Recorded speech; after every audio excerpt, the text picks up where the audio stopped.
اگر آپ کو ایمان اور یقین حاصل ہو تو پھر دعا کریں اللہ اس پر استقامت عطا فرمائے، پھر اس پہ ڈٹ جائے۔ نبی پاک صلی اللہ علیہ وسلم نے فرمایا میں اس بات کا خوف نہیں کرتا کہ میری امت کمزور ہو جائے گی، اس بات کا ڈر نہیں کہ پیسے ختم ہو جائیں، نہ یہ خوف ہے کہ بھوکی مرے گی۔ حضور کس بات کا خوف ہے؟ تو نبی پاک نے فرمایا خوف یہ ہے کہ ان کا یقین کمزور ہو جائے گا۔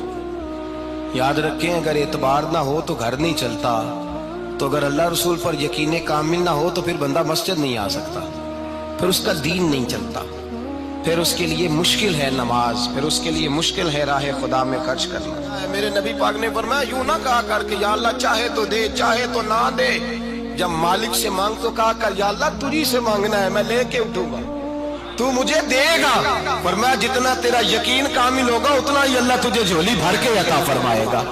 کمزور سا مسلمان، لڑکھڑاتا سا مسلمان دیکھتا ہوں کرتا ہوں، اور یہ بھی نہ دیکھا کریں بھائی ایمان یقین کو استقامت کے درجے پہ لیں، یہ نہ دیکھا کریں کہ وہ کیسے دے گا، وہ کسی وسیلے کا محتاج نہیں ہے، وسیلے کو پسند کرتا ہے، پر وسیلے کا محتاج وہ بغیر وسیلے کے بھی دے دیتا ہے۔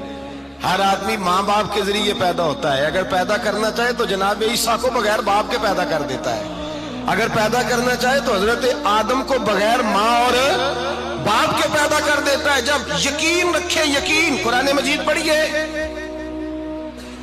حضرت موسیٰ علیہ السلام فرعون کے دربار میں کھڑے ہیں، چاروں جانب دشمن ہی دشمن ہے، جادوگر آ گئے، انہوں نے سانپ چھوڑے، حضرت موسیٰ کے ہاتھ میں ڈنڈا تھا، حضرت موسیٰ کہتے ہیں یا اللہ کیا کروں؟ تو اللہ تعالیٰ نے فرمایا اپنا عصا پھینک دو۔ کہنا چاہیے تھا نا کہ یا اللہ ایک ہی تو شے ہے، اتنے سانپ ہے، بچانے کے لیے ڈنڈا ہے وہ پھینک دوں؟ ڈنڈا پھینکا جاتا ہے، سانپ کو دیکھ کر کے قابو کیا جاتا ہے۔ یہ میرا اور آپ کا ذوق ہے نا، لیکن انبیاء کرام کا انداز ملاحظہ کیجئے میرے عزیزو۔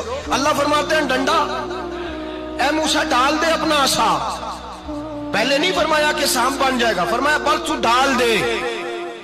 میں اور آپ ہوتے ہیں تو سامنے ہے، ڈنڈا ہاتھ میں ہے، ہم کہیں گے عجیب بات ہے، یہی تو دفاع کی چیز ہے، اسی کو ڈال دوں تو بچوں گا کیسے؟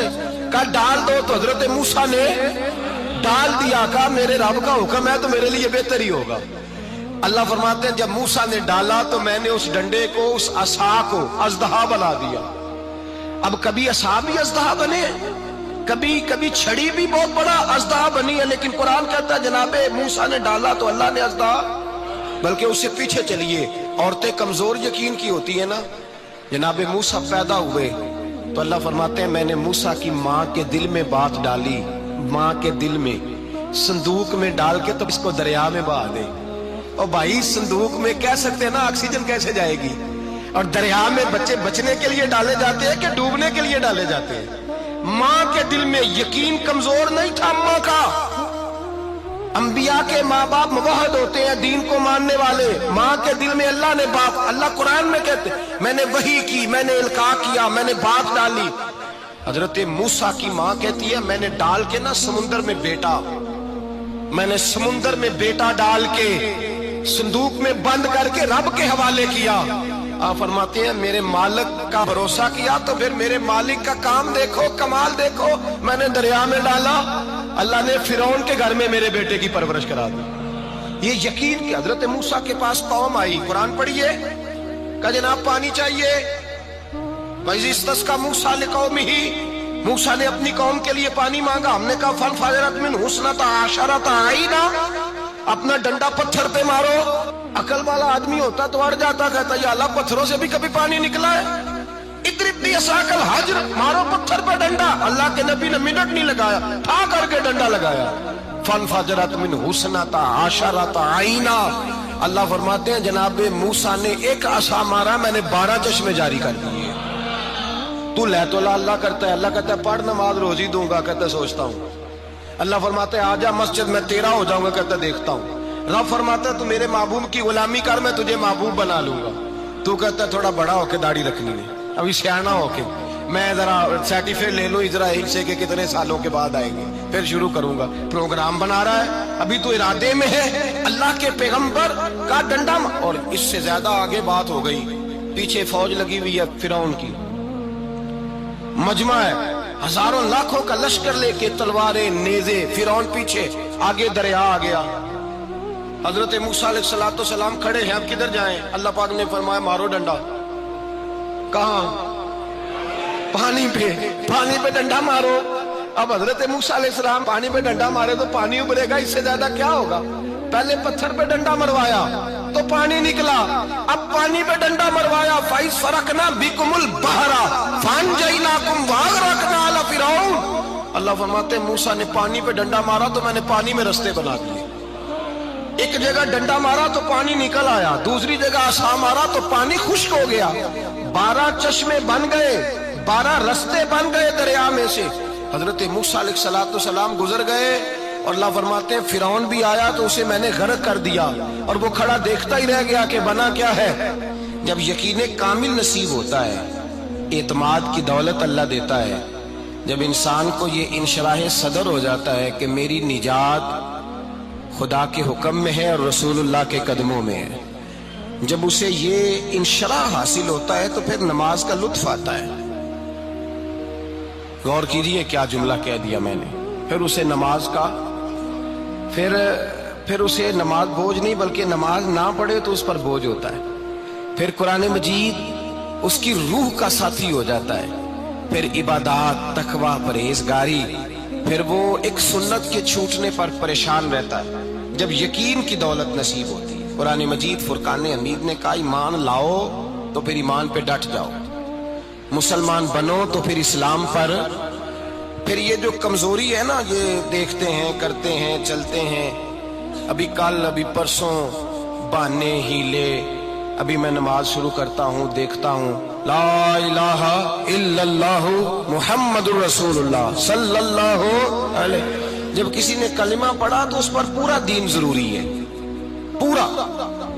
اب وہ یہ نہیں کہہ سکتا کہ تھوڑا تھوڑا کر کے آؤں گا۔ یقین کی دولت نعمت ہے۔ اللہ پاک قرآن مجید میں فرماتے ہیں ان الذین قالوا ربنا اللہ ثم استقاموا، جنہوں نے کہا کہ اللہ ہمارا رب ہے اور پھر وہ اس پر ڈٹ گئے، پھر اس پر وہ کہا تو ڈٹ گئے، کھڑے ہو گئے، نہیں اللہ ہی رب ہے، اللہ ہی دینے والا، اللہ ہی مالک، اللہ ہی ہمارا رازق ہے، رب ہی ہمارا سب کچھ۔ جب ڈٹ گئے تو فرمایا تتنزل علیہم الملائکہ، پھر میں ان کی مدد کے لیے آسمان سے فرشتوں کا نزول فرمایا کرتا ہوں۔ فرشتے کیا کہتے ہیں؟ اللہ تخافوا ولا تحزنوا، غم نہ کرنا، خوف نہ کھانا، وابشروا بالجنۃ التی کنتم توعدون، ہم تو تمہیں اللہ تبارک و تعالی کی اس جنت کی خوشخبری دینے آئے ہیں جس کا رب نے تمہارے ساتھ وعدہ کیا ہوا ہے۔ پھر فرشتوں کا نزول ہوتا ہے، لیکن شرط کیا ہے کہ ایمان لائے، اور پھر ایمان پر پھر یہ نہ سوچے کہ وہ کس طرح دے گا، وہ کیسے عطا کرے گا، وہ میری مدد کس طرح کرے گا، نظام کیسے چلے، ڈٹ جائے، کہے میرے اللہ کا حکم ہے تو میں نے حلال ہی کھانا ہے، میرے رب کا حکم ہے تو میں نے تھوڑے پہ گزارا کرنا ہے، میرے مالک کا حکم ہے تو میں نے اپنی جیب دیکھنی یا دوسرے کی نہیں دیکھنی، میرے رب کا حکم ہے تو میں نے اس کی اطاعت میں رہنا۔ جب ڈٹ جائے گا اللہ کے احکامات پر، جب ڈٹ جائے گا تو اللہ فرماتا ہے پھر میں تیری مدد کے لیے فرشتوں کا نزول کروں گا۔ نبی پاک صلی اللہ علیہ وسلم نے فرمایا 2 دولتیں اگر کسی کو اللہ دے دے تو سمجھے اللہ نے اسے دنیا کی سب سے زیادہ دولت عطا فرما دی۔ یا رسول اللہ وہ کون کون سی چیزیں ہیں؟ فرمایا ایک جس شخص کو اللہ نے معاف کرنے کی دولت عطا کر دی، جو معاف کرنے لگ گیا، جس کی طبیعت میں درگزر آ گیا، جو معاف کرنے لگا، غلطیاں معاف کرنے لگا، جس کو ایک دولت یہ مل گئی۔ اور دوسرا میرے مصطفیٰ نے فرمایا جسے اللہ نے یقین کی دولت عطا فرما دی، جس کو یہ 2 دولتیں مل جائیں، ایک درگزر کرنا، دوسرا رب رسول پہ یقین کامل رکھنا، اسے کائنات کی ہر شے مل گئی۔ میرے نبی پاک نے فرمایا جب بھی دعا مانگو خدا سے یہ 2 نعمتیں مانگا کرو، عرض کیا کرو اے اللہ درگزر کی دولت عطا فرما، اے اللہ تو ہمیں یقین کی دولت عطا فرما، ایمان کی قوت اور پختگی نصیب فرما۔ میرے بھائی حضور نے فرمایا مانگ کے لو۔ کمزور ایمان والا شخص کسی کام کا نہیں ہوتا۔ جس آدمی کے ذہن میں شک کا بیج ایک دفعہ جنم لیتا ہے وہ آدمی تو غلام سے بدتر ہے، بے کیف سجدہ، روٹھی روٹھی سی عبادت، اس کی زندگی کیفیات سے خالی ہے۔ جس شخص کو پتہ چل جائے نا لوگ میرے مخالف ہیں، اس کا تو سجن رہتا ہی کوئی نہیں۔ اصل بات یہ ہوتی ہے کہ یہاں سوچ بیٹھا ہے کہ دنیا میرے خلاف ہے، مخالفت یہاں بیٹھ گئی ہے، دو بندے باتیں کر رہے ہیں تو پریشان ہے، میرے خلاف ہی لگے ہوئے ہیں، میری ہی بات ہو رہی ہے، کیونکہ اصل تکلیف کہاں ہے؟ اور اگر یہاں یقین کامل ہو گیا نا کہ سارے مجھ سے پیار ہی کرتے ہیں، تو پھر دو بندوں کو بات کرتا دیکھیں گے تو یہی سوچے گا میری تعریفیں